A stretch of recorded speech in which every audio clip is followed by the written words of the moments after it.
So as you can see here, there's a lot of mold. In this video, we go ahead, we take that out, and we replace the floors along with the sheetrock. Enjoy.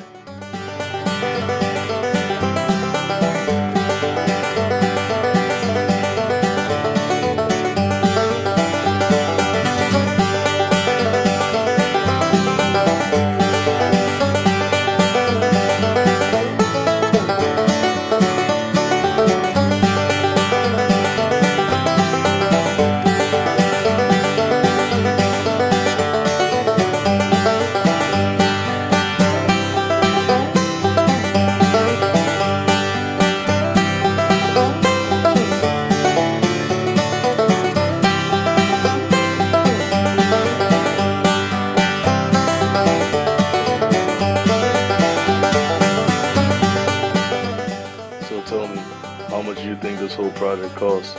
Reply in the comments.